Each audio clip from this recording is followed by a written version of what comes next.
पता हूँ उसका आंसर, हाँ थोड़ा सा है उसमें, कोई बात नहीं, हो जाता सही है। क्या है वो उसका आंसर सेंट्रल गवर्नमेंट है। सेंट्रल तो मैंने बोला ना अब कि कैसे मैं बताता हूँ, कोई बात नहीं, हो जाता है। देखिए कोई भी अगर बॉडी हो ना, हाँ कोई भी बॉडी हो, ठीक ना, उसका अपॉइंटमेंट जो है ना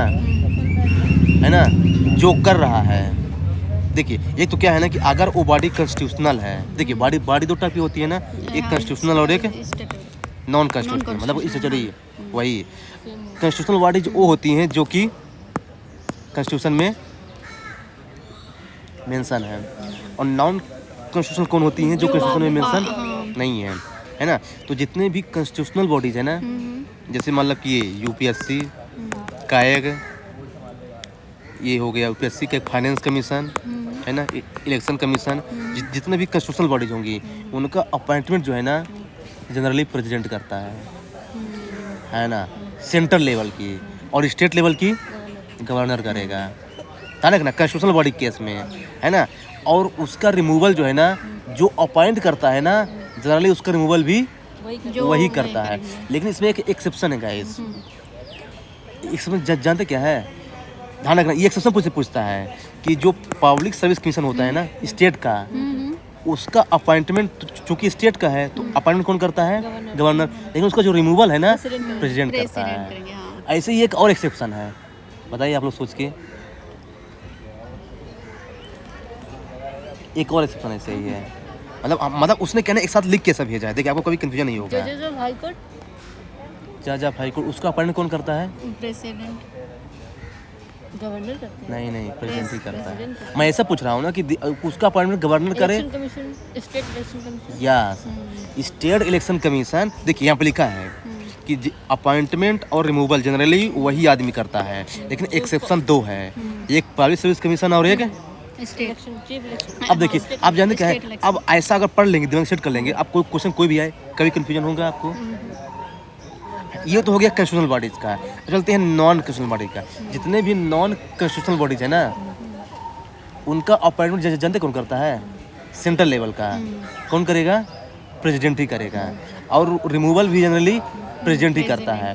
लेकिन यहाँ पे जो है ना एक कमेटी आ जाती है, कमेटी सिस्टम, ध्यान रखना, नॉन कॉन्स्टिट्यूशनल बॉडीज का अपॉइंटमेंट और रिमूवल भी प्रेसिडेंट ही करेगा, लेकिन कमेटी के थ्रू करेगा, और उस कमेटी में प्राइम मिनिस्टर मेंबर होता है, लोग अपोजिशन मेंबर होते हैं, लेकिन एक आदमी कभी मेंबर नहीं होगा, कौन है, प्राइम मिनिस्टर कैसे नहीं प्राइम मिनिस्टर तो उसका हेड ही होता है, सोचिए कौन मेंबर नहीं होगा। और ये क्वेश्चन पूछ चुके हो कैसे, लोग कंफ्यूज हो गए थे, और मैं बता दूंगा रीजन क्यों नहीं होगा। अपोजिशन वाले से कोई होगा क्या, अपोजिशन भी होता है एक है, नहीं अपोजिशन भी होता है मेंबर, एक मेंबर है वो किसी भी कमेटी का मेंबर हो नहीं सकता है, और जो भी कैबिनेट कमेटी अपॉइंटमेंट होगी ना किसी भी कमेटी का मेंबर नहीं होगा वो, उसका रीजन है, जानते क्यों, अटॉर्नी जनरल, नहीं वो नहीं, जानते क्या, राज्यसभा का चेयरमैन, राज्यसभा का चेयरमैन, आप जाके चेक करना, आज कोई भी नॉन कॉन्स्टिट्यूशनल बॉडीज होगी उसके अपॉइंटमेंट कमेटी में सब मेंबर होंगे, लोकसभा का चेयरमैन होगा, अपोजिशन मेंबर होगा, डिप्टी चेयरमैन होगा, सब होगा, चेयरमैन कभी नहीं होगा। उसका रीजन जानते क्यों है, क्योंकि जो राज्यसभा का चेयरमैन होता है ना खुद राज्यसभा का मेंबर नहीं होता है, वो तो वाइस प्रेसिडेंट है जो बाद में राज्यसभा का चेयरमैन बन जाता है। तो जब वो मेंबर ही नहीं राज्यसभा का तो कमेटी का मेंबर कैसे होगा, ये वो पूछा था। बहुत ही हाँ लग तो रहा है कि इजी है, लेकिन क्या है ना वही तो लोग आपको इतनी सारी क्या है, उसने केवल 2 पेज में कहना पूरी लक्ष्मीकांत को समराइज कर दिया, आपको जहाँ डालो तो वहीं से पूरा क्लियर का है। अब डालो कि है ना, अब मैं कोई भी ट्रेड देता हूँ ना, देखो मेरा 88 क्यों आया था उसी बारे पता फर्स्ट अटेम्प्ट में ही, मैं ऐसे उसने पहले से बता रखा था, है ना। अब मेरा इसमें 110 120 नंबर आ रहे हैं, अब देखिए तो ध्यान रखना मैं अभी ये मैंने क्या बताया, अपॉइंटमेंट और रिमूवल का। अब देखना सेकंड बताता हूँ, देखिए जैसे मान कोई बॉडी है और उसको कोई आदमी अपॉइंट कर रहा है, तो वो जो है ना जो उसको अपॉइंट कर रहा है ना वो हमेशा उससे हायर वाला ही अपॉइंट करेगा, उससे लोअर वाला रैंक वाला अपॉइंट कभी नहीं करेगा। लेकिन समझे क्या है, इसमें 2 एक्सेप्शन है, आप नहीं समझे। जैसे देखिए जैसे मान लीजिए कि मैं बोलता हूँ कि मतलब ये क्या होता है, जैसे पीएम का अपॉइंट कौन करता है, प्रेसिडेंट करता है, क्योंकि प्रेसिडेंट उससे ऊपर है, कुछ कंस्टिट्यूशनल पोस्ट है। लेकिन देखिए 2 एक्सेप्शन है, फिर प्रेस भी तो प्राइम मिनिस्टर के इससे ही आते हैं हाँ ना। हाँ, ये तो ये प्रेसिडेंट का अपॉइंटमेंट कौन करता है? प्रेसिडेंट अपॉइंट हाँ। जो लीडिंग पार्टी के वो होते हैं, नहीं, रूलिंग पार्टी। प्रेसिडेंट का पॉइंट उनका ये होता है नहीं, इलेक्टोरल Indirect कॉलेज, election हाँ वैसे करके उससे होता है, हाँ इलेक्टोरल कॉलेज के थ्रू होता है। देखिए अब देखिए जो प्रेसिडेंट होता है ना, इससे बड़ी पोस्ट कोई इंडिया में नहीं है। नहीं है। इसलिए क्या है ना कि ये प्रेसिडेंट यहाँ पे एक्सेप्शन है कि उसका जो है ना इलेक्शन होता है। दूसरी चीज़ कि एक और एक्सेप्शन है जिसका जो है ना अपॉइंटमेंट जो है ना उससे छोटे लोग करते हैं उसका मिल करके। और जानते कौन है वो? लोकसभा का स्पीकर। वो उसके आपस में लोग मिल के ये अब करते हैं। अपने रूलिंग पार्टी में से किसी हाँ तो ये दो एक्सेप्शन है, बाकी किसी भी आदमी का जो अपॉइंटमेंट है ना उससे हायर वाला ही आदमी करेगा। दो चीज़ ध्यान रखिए, ये रूल नंबर 2 था, है ना। तीसरी चीज़ देखिए, जो रेजिग्नेशन होता है ना, ये बताइए प्रेसिडेंट अपना रेजिग्नेशन किसको देता है? प्रेसिडेंट, प्रेसिडेंट, हाँ। वाइस प्रेसिडेंट को, और वाइस प्रेसिडेंट प्रेसिडेंट को, और लोकसभा का स्पीकर किसको देता है अपना रेजिग्नेशन? प्रेसिडेंट लोकसभा का स्पीकर, नहीं नहीं नहीं वो देते हैं Speaker को नहीं वाइस देंगे। Deputy speaker. डिप्टी स्पीकर को। हाँ अब देखना, अब आपको करना है ना, कन्फ्यूजन कभी नहीं होगा। जो रेजिग्नेशन होता है ना हमेशा अपने लाइन एजेंसी वाले को ही दिया जाता है। मतलब समझ गए, प्रेसिडेंट, वाइस प्रेसिडेंट, हाँ। Vice president, president, president. Speaker, deputy speaker को, डिप्टी स्पीकर, स्पीकर को, इसे होते हैं लाइन एजेंसी। ये हमेशा ध्यान रखिए। कभी मतलब आपको कन्फ्यूजन होगा एग्जाम में कि अरे पता नहीं किसको देता होगा यार, तो अब ये टिक वाले को ना, अच्छा लाइन एजेंसी वाले को देगा, मतलब अपने ही नीचे वाले को देगा, उसको मतलब लाइन एजेंसी बोलते हैं। ये रूल नंबर 3 था। ओथ है, ये बताइए प्रेसिडेंट का ओथ कौन दिलाता है? सीजीआई। CGI, good. और सीजीआई को सीजीआई को प्रेसिडेंट या प्रेसिडेंट ही होगा। जो ओथ होता है ना, ओथ जो है ना हमेशा अपने से हायर रैंक वाला ही दिलाएगा। जैसे देखिए गवर्नर को ओथ कौन दिलाएगा? State governor. स्टेट गवर्नर को शायद नहीं, सीजीआई नहीं, बताइए गवर्नर को ओथ कौन दिलाएगा? प्रेसिडेंट। देखिए जनरली जो अपॉइंट करता है ना, अच्छा मोस्ट जितने ऑफ भी द केस में, गवर्नर्स होते हैं ठीक है, हाँ उनको प्रेसिडेंट वो कर रहे हैं, ठीक है, अपॉइंट कर रहे हैं, डायरेक्टली ही करना पड़ता है उनको डायरेक्टली अपॉइंट, करता है है, ना। हाँ हाँ। अब देखिए अब अपॉइंट डायरेक्टली प्रेसिडेंट से ही आता है ना उनका। हाँ गवर्नर का। देखिए एक चीज़ बताने जा रहा हूँ, देखिए जो जिसका अपॉइंट करता है ना 90% केस में उसका ओथ भी वही दिलाता है। ये ध्यान रखना, कभी कन्फ्यूजन नहीं होगा। जैसे प्रेसिडेंट ने अपॉइंट किया तो वही हाँ दिलाएगा। वही दिलाएगा। हाँ यदि वो एब्सेंट है तो अलग बात है कि कोई दूसरा दिला सकता है, लेकिन क्या है ना कि जनरली केस में वही दिलाता है, कोई एक्सेप्शन हो सकता है। हाँ जैसे एक्सेप्शन क्या है, देखिए एक्सेप्शन ये है इसका, क्या बोलते हैं, सीजीआई। सीजीआई को कौन अपॉइंट करता है? प्रेसिडेंट ही तो करते हैं ना। प्रेजेंट करता है, कोलेजियम सिस्टम उसे करता है, कोलेजियम सिस्टम के थ्रू करता है ना, उसमें चाहे ना सीनियर मोस्ट जज होते हैं वो करता है ना। और इसका ओथ कौन दिलाता है? प्रेसिडेंट। और प्रेसिडेंट को कौन अपॉइंट करता है? प्रेसिडेंट को उसको तो इलेक्शन होता है, लेकिन इसका ओथ कौन दिलाता है? सीजीआई। यही पे एक एक्सेप्शन है, बाकी जनरली जो अपॉइंट करता है ना वही उसका ओथ लेता मैं है। यही बोलने वाली थी कि जैसे सीजीआई को ये करा गया ओथ वो दिलाएगा, ठीक है, हाँ। लेकिन अपॉइंट तो वो इधर से हो इधर रहा से हो है रहा ना। है, तो ये बस क्या है ना, आपको एक्सेप्शन ध्यान रखना है, ये पीडीएफ में लिखा है बस एक बाकी रूल जो है ना आपको रहेगा ये। जैसे हाँ आप जो चीज़ जो आपसे मैंने पूछा था रिपोर्ट बनाना, अब बताने जा रहा हूँ। देखिए जितने भी कॉन्स्टिट्यूशनल बॉडीज होती हैं, जैसे कैग हो गया, election commission, UPSC, finance commission, ये सब क्या है? कॉन्स्टिट्यूशनल बॉडीज हैं। इनका जो ये अपनी जो रिपोर्ट है हमेशा ना ये देगी प्रेसिडेंट को, जो सेंट्रल लेवल की हैं, और जो स्टेट लेवल की है वो गवर्नर को। ये मैंने सेट कर लीजिए, है ना, ये बिल्कुल मैंने सेट कर लीजिए कि अपनी रिपोर्ट जो है ना फिर जो प्रेसिडेंट है ना बाद पुट करता है पार्लियामेंट के पास, है ना। हाँ लेकिन क्या है, इसमें एक एक्सेप्शन है गाइस, इसमें एक्सेप्शन जानते क्या है? देखिए अच्छा ये बताइए, मैंने क्या बोला कि जो स्टेट की होती है ना, स्टेट की, वो स्टेट की जो कंस्टिट्यूशनल बॉडी होती है ना, ये अपनी रिपोर्ट किसको देती है? स्टेट का गवर्नर की। अब चलते हैं नॉन कंस्टिट्यूशनल बॉडी में, इसमें एक्सेप्शन है। जितने भी नॉन कॉन्स्टिट्यूशनल बॉडी होगी ना, जैसे एनएचआरसी, सीबीआई, सीबीसी, लोकपाल, इनको भी तो गवर्नर को ही देना पड़ता है। नहीं जितने भी नॉन कॉन्स्टिट्यूशनल बॉडीज होंगी सेंटर लेवल की, वो अपनी रिपोर्ट देगी सेंट्रल गवर्नमेंट को। ओके। और स्टेट लेवल की गवर्नर को नहीं, स्टेट गवर्नमेंट को। गवर्नर और प्रेसिडेंट पिक्चर में तब आएगा जब वो कॉन्स्टिट्यूशनल बॉडीज होंगी। इसलिए मैंने एनएचआरसी का पूछा था, एनएचआरसी एक कॉन्स्टिट्यूशनल बॉडीज। गवर्नमेंट को भी नहीं, वो लेजिस्लेटिव असेंबली में प्रेजेंट करें। हाँ अब देख लेकिन यहाँ देख Theoretically कर रहे ऐसे है। हाँ देखिए लेकिन देखिए इसमें एक एक्सेप्शन है। ये जो लोकपाल है ना, ये लोकपाल क्या है, कॉन्स्टिट्यूशनल है कि नॉन कॉन्स्टिट्यूशनल है? लोकपाल कॉन्स्टिट्यूशनल है वो। लोकपाल नहीं लोकपाल नहीं नॉन नहीं नहीं, कॉन्स्टिट्यूशनल थोड़ा है। स्टेटरी हो रही है, हाँ, सॉरी। स्टेचुटरी बॉडी है। मैं non- कोई बात नहीं कोई बात नहीं, हो जाता है। देखिए हाँ। तो देखिए देखिए देखिए ये बताइए जनरली इसको अपनी रिपोर्ट किसको देना चाहिए,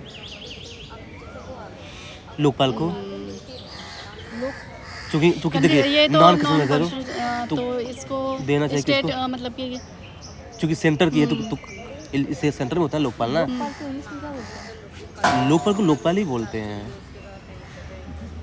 राज्यपाल को राज्यपाल गवर्नर होता है, वो तो गवर्नर होता है। लोकपाल होता है, लोकपाल लोकायुक्त जो बनाया गया था 2000। ये सारे नॉन कॉन्स्टिट्यूशनल। हाँ ये सब नॉन कॉन्स्टिट्यूशनल बॉडी हैं। देखिए जो लोकपाल है ना, ये क्या है, सेंट्रल लेवल की है। तो ये अपनी रिपोर्ट जो है ना किसको देना चाहिए, सेंट्रल गवर्नमेंट को। लेकिन अंदर क्या है, ये अपनी रिपोर्ट देता है गवर्नर और प्रेसिडेंट को। ये एक्सेप्शन है, ध्यान रखिए। बाकी जितने भी नॉन कॉन्स्टिट्यूशनल बॉडी है ना सेंटर की, वो अपनी रिपोर्ट देती है सेंट्रल गवर्नमेंट को। लेकिन ये एक्सेप्शन है, ये ध्यान रखना। अब कभी कंफ्यूजन होगा, अब कभी कंफ्यूजन होगा, इसलिए एनएचआरसी अपनी रिपोर्ट किसको देगा, सेंट्रल गवर्नमेंट को देगा। अब देखिए एक चीज़ और, सर्विस कंडीशन। देखिए सर्विस कंडीशन का मतलब जन क्या होता है कि वो अपने टेन्यूर में कब तक रहेगा, उसका अलाउंसेंस, उसका सैलरी वगैरह सब डिसाइड कौन करता है। तो देखिए जितने भी कॉन्स्टिट्यूशनल बॉडीज होंगी, जितने भी कॉन्स्टिट्यूशनल बॉडीज होंगी ना सेंट्रल लेवल की, उसकी सर्विस कंडीशन जो है ना डिसाइड करता है प्रेसिडेंट है। लेकिन इसमें जो है ना एक्सेप्शन जानते क्या है, ये है CAG, supreme court, high court, finance commission, Lokpal और लोकायुक्त। ये 5 बॉडी ऐसी हैं जिनका जो है ना सर्विस कंडीशन जो है ना पार्लियामेंट डिसाइड करता है। या मतलब इसमें लिखा मैं भेज दूंगा। बाकी जितने भी है ना, जैसे यूपीएससी हो गया, इलेक्शन कमीशन हो गया ना, इन सब की जो सर्विस कंडीशन है ना हमेशा कौन डिसाइड करेगा, प्रेसिडेंट है। और स्टेट की गवर्नर। और जितने भी नॉन कॉन्स्टिट्यूशनल बॉडीज होंगी ना उनका सर्विस कंडीशन कौन डिसाइड करेगा, सेंट्रल गवर्नमेंट है। ये ध्यान रखना, नॉन कॉन्स्टिट्यूशनल बॉडी के केस में हमेशा सेंट्रल गवर्नमेंट ही पिक्चर में आएगा। और स्टेट वाले की स्टेट गवर्नमेंट है ना। तो ये चीज़ ध्यान रखना। बाकी एक्सेप्शन ये है, मैंने लिख दिया है। ये बताइए, अब एक क्वेश्चन पूछ रहा हूँ, स्टेट इंफॉर्मेशन कमीशन ये कॉन्स्टिट्यूशनल बॉडी है कि non constitutional? State information non constitutional. Non constitutional body है। और ये कहाँ काम करता है, स्टेट में। ये बताइए इसकी सर्विस कंडीशन कौन डिसाइड करता होगा, सर्विस कंडीशन स्टेट गवर्नमेंट करते हैं। लेकिन ये एक्सेप्शन है, सेंट्रल गवर्नमेंट सेंटर करता है। इसी को याद रखिएगा, ये मैंने लिखा एक्सेप्शन में, ये साइज से। देखिए अब ऊपीएससी यही से क्वेश्चन पिकअप कर देगा कि लोग कंफ्यूज हो जाएंगे, ये स्टेट का है। एक्सेप्शन वाले ही पूछेंगे, वो क्यों पूछेंगे कि जो एक्सेप्शन है वो तो पता ही होगा। वो तो पता सबको पता है, लोग सब भाई रट के बैठे हो लक्ष्मीकांत सब भाई कंपटीशन तो है ही, कंपटीशन है ना। अब देखिए दूसरी चीज़ ये बताइए, आईएएस कौन सी मिनिस्ट्री के अंदर आता है? वो तो सेंटर के आता है ना। मिनिस्ट्री अच्छा, मिनिस्ट्री का नाम बताना है। अभी यार मिनिस्ट्री ऑफ ये पर्सनल या डिपार्टमेंट करके, मिनिस्ट्री ऑफ पर्सनल। और सीबीआई सीबीआई होम मिनिस्ट्री के अंदर, और Lokpal under ministry of social justice. Justice. अच्छा, और ये यूपीएससी? यूपीएससी ये किस मिनिस्ट्री के अंदर आती है? मिनिस्ट्री यूपीएससी किस मिनिस्ट्री के अंदर आती है? हाँ होम या फिर पर्सनल डिपार्टमेंट। पर्सनल। और ये सीबीआई तो पूछ चुका ना। एसएससी? एसएससी हाँ वो स्टेट पे आएगी शायद। नहीं, ये एसएससी सेंट्रल लेवल पे होता है मेरे ख्याल से। वो भी डिपार्टमेंट ऑफ पर्सनल। हाँ। और CIC central information commission? Ministry of information and broadcast.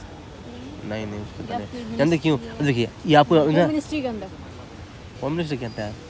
नहीं थोड़ा सा मिस्टेक है इसमें। देखिए कोई बात नहीं। देखिए अब मैं आपको एक चीज़ बता रहा हूँ, जितने भी बॉडी एडमिनिस्ट्रेटिव बॉडी है ना या फिर एडमिनिस्ट्रेटिव डिपार्टमेंट है, वो सब हमेशा जो है ना मिनिस्ट्री ऑफ पर्सनल के अंदर आएंगे, है ना। जैसे आईएएस, यूपीएससी, सीआईसी, है ना, एसएससी, है ना, यहाँ तक कि सीबीआई भी आएगा उसी के अंदर। अब सीबीआई क्या बोले थे, होम मिनिस्टर बोले थे ना। नहीं, सीबीआई पुलिस आता है होम मिनिस्टर के अंदर, लेकिन सीबीआई जो है ना ये आता है ministry of central personal bureau of के अंदर। इन्वेस्टिगेशन। हाँ ये। अब सीबीसी भी इसी के अंदर आएगा, मिनिस्ट्री ऑफ पर्सनल के अंदर। कैट सेंट्रल एडमिनिस्ट्रेटिव ट्रिब्यूनल, ये भी इसी के अंदर आएगा। थोड़ा सीबीआई का चेक कीजिए तो, सीबीआई मुझे थोड़ा डाउट हो रहा है। सीबीआई का आई थिंक मिनिस्ट्री पर्सनल ही होगा, पर होम अफेयर्स तो था। हाँ तो चेक लीजिए, मुझे भी थोड़ा डाउट हो रहा है, पर कोई बात नहीं, मतलब हो जाता है कभी कभी, जी जी बिल्कुल। चूँकि उसने ऐसा भेजा है इसलिए, लेकिन गलत तो भेजेगा नहीं, पर देख ले CBI। विच कौन सी? मिनिस्ट्री है ना, हाँ मिनिस्ट्री ऑफ पर्सनल, हाँ वही ना, मैं कंफ्यूज हो गया था, वही मुझे गलत कैसे भेज सकता है यार, है ना। पर्सनल एंड हाँ तो ध्यान रखना, अब ये देखिए, अब उसने क्या लिस्ट बना के भेज दिया है, अब आपको कभी डाउट नहीं होगा कि जितने भी एडमिनिस्ट्रेटिव हो गए ना, किसके अंदर आएगा, मिनिस्ट्री ऑफ पर्सनल के अंदर ये लिखा है ना, ऐसे ही। अब देखिए, जैसे अभी फोरम है, इसने अभी दिया था मैंने ऑल इंडिया मॉक टेस्ट, उसने एक क्वेश्चन पूछा था, है ना, कि ऐसी कौन कौन सी बॉडी है जिसका रीअपॉइंटमेंट जो है ना नहीं हो सकता है। उसने ऐसा ऑप्शन दिया था, UPSC चेयरमैन, अच्छा, कैग, हम्म, फिर चीफ इलेक्शन कमिश्नर, election और एक commission। और दिया था फाइनेंस कमीशन। अच्छा, फाइनेंस कमिश्नर, एक का ये मतलब second में कौन सा option था? देखिए, रीअपॉइंटमेंट नहीं होगा, रीअपॉइंटमेंट मतलब नहीं हो सकता, मतलब एक बार अगर रिटायर हो गया ना, तो दोबारा कोई जॉब नहीं कर सकता ये फिर। तो UPSC चेयरमैन के तो होते हैं, नहीं देखिए question ऑप्शन 4, दोबारा- देखिए ऑप्शन एक तो UPSC चेयरमैन है, फिर एक कैग है, इनका अपॉइंटमेंट दोबारा नहीं होता। और फिर एक कैग है, फिर एक है chief election commission, chief election इनका भी नहीं होगा। और फिर फोर्थ है फाइनेंस Finance कमीशन। इनका भी नहीं होगा। मुझे लगता है सेकंड वाला जो कैग नहीं, मतलब इन तीनों का नहीं होता है रीअपॉइंटमेंट। तो किसका होगा, फाइनेंस तो कमीशन। सबका तो ऑप्शन वही है, देखिए लग रहा है- ऑप्शन देखिए ये है, UPSC चेयरमैन, फिर एक कैग, फिर है chief election commission, Finance fourth है फाइनेंस कमीशन। जानते क्या है, इसमें क्या ना बहुत लोग फंस गए थे, हाँ, लेकिन मैं इसको पढ़ के गया था, मेरा सही हो गया था एक्चुअली। तो सही क्या है, उसने क्या है ना, तो आपका भी इसका ऑल इंडिया इसका कितने मार्क्स पे आए हैं? मार्क्स सही आया था मेरा, 87 के आसपास आया, थोड़ा पेपर टफ था वो। जनरल से आप? है जनरल से क्या, आप जनरल से हो? नहीं OBC है मेरा, सही है। कैटेगरी OBC है। क्यों, आप लोगों को क्या है? नहीं, मेरा जनरल है ना, जनरल से अरे नहीं तो तुम तो कटाव OBC से हो। कटाव में डिफरेंस ज़्यादा कहाँ है, पॉइंट डिफरेंस इस बार। नहीं डिफरेंस हाँ सब बराबर ही है। इसमें नहीं है, मेंस में तो हाँ है मेंस भाई। में है, मेंस मेंस में तो- जैसे मान लिया आपको 300 रैंक भी आ गई ना, तो आप तो आईएएस बन जाओगे। IAS बन हो गया, हर हम लोग को तो भाई घिसना 100 के अंदर लाना पड़ेगा आप लोगों को, 100 के अंदर आईएएस बनना है तो। हाँ देखिए, जानते क्या है, इसमें 3 बॉडी है जिसका रिअपॉइंट नहीं हो सकता है, एक कैग का, UPSC चेयरमैन का, और चीफ इलेक्शन कमीशन का, फाइनेंस कमीशन का हो सकता है। ये चीज़ है ना इसमें लिखा है UPSC चेयरमैन का तो नहीं होता है ना, है ना। हाँ और देखिए ये तो क्या कैग का है, भी नहीं होता है। हाँ ये तो क्या है, कॉन्स्टिट्यूशनल बॉडीज का। अब नॉन कॉन्स्टिट्यूशनल बॉडीज का भी है जो जिसका अपॉइंटमेंट नहीं होता है। ये देखिए, एक होता है CBC, सेंट्रल विजिलेंस कमीशन, फिर एक होता है सेंट्रल इंफॉर्मेशन कमीशन, फिर एक होता है स्टेट इंफॉर्मेशन कमीशन, फिर एक लोकपाल लोकायुक्त है। ये 5 बॉडी ऐसी हैं जो नॉन कॉन्स्टिट्यूशनल है, और इनका भी दोबारा रिअपॉइंटमेंट नहीं होता, मतलब एक बार अगर रिटायर्ड हो गए ना तो गए फिर ये। UPSC यहाँ से ऐसा कोई, अब देखिए आप लक्ष्मीकांत पढ़ेंगे, फिर पढ़ेंगे भूल जाएगा, फिर पढ़ेंगे भूल जाएगा, बस ऐसे क्वेश्चन पिकअप करता है, और क्या है, वो अपने एक्सपीरियंस से ऐसा चीज़ बना के है ना वो करता रहता है। मतलब चूँकि वो 5-6 अटैम्प्ट दे चुका है ना, 5-6 अटैम्प्ट दे चुका है, तो उसको क्या है, पूरा नॉलेज हो गया ना, क्लास क्वेश्चन कैसे जनरल से पूछता है है, वो या हैं? OBC से? उसका फिल्म हर बार निकल जाता है, उससे ज़्यादा मेंस थोड़ा कमजोर है, अच्छा, यूपी मतलब कि ये OBC से है या जनरल से है? जनरल से है। भाई 5 दे चुके हैं, ये तो लास्ट होगा ना उनका। नहीं हाँ उतने तो वो पढ़ाता भी है ना वो लिहाज में, अच्छा। कोई दिक्कत नहीं। और वो स्टेट निकाल देगा, और क्या स्टेट पीस निकाल देगा, यूपी का है स्टेट वाला निकाल देगा, उसके पास नॉलेज बहुत सारा है। हाँ देखिए क्या है ना, एक बार नॉलेज हो जाता है ना, तो कहना कि आदमी जो है ना एग्जाम पे निकाल सकता है, स्टेट का निकाल देगा। उसमें तो भाई SDM बन सकते हैं, बाद में प्रमोशन से EDM भी बन सकते हैं। वो तो प्रमोशन पर डिपेंड करता है कि हाँ। आपने, और DM इतना जल्दी मिलता नहीं है किसी को, नहीं SDM मिलता, को नहीं बहुत मिलता, कम ही मैंने देखे हैं। हाँ, मेरे जीजू थे, वो ADM में रिटायर हो गए ना, DM में। अच्छा हाँ, कोई नहीं। हाँ वही बहुत चल से उसमें एक पॉलिटिक्स चलती है ना उसमें, ये भी है। और अच्छा ये बताइए, ये जो शेड्यूल ट्राइब्स होता है, शेड्यूल ट्राइब में अगर कुछ नई ट्राइब को ऐड करना है तो ये पावर किसके पास है? नए ट्राइब को ऐड कर ये मिनिस्ट्री होम, ऑप्शन दो, हाँ दे दीजिए। पार्लियामेंट, प्रेसिडेंट, या फिर national commission for schedule tribes, या फिर स्टेट लेजिस्लेचर। ये प्रेस के पास जाएगा, लेकिन उससे पहले ऐसा तो नहीं है कि कुछ नीचे में उनके जाता हो, पहले इनसे होकर के फिर प्रेस के पास जाए। ये करते ऐड करते जो भी न्यू ट्राइब या फिर पार्ट।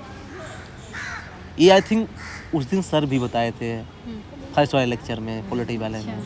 हाँ मेरे को याद है, हालांकि इसने भी बताया था, लेकिन सर भी बताए थे ये। क्या है? प्रेस है। जानते क्या, इसमें दो चीज़ है।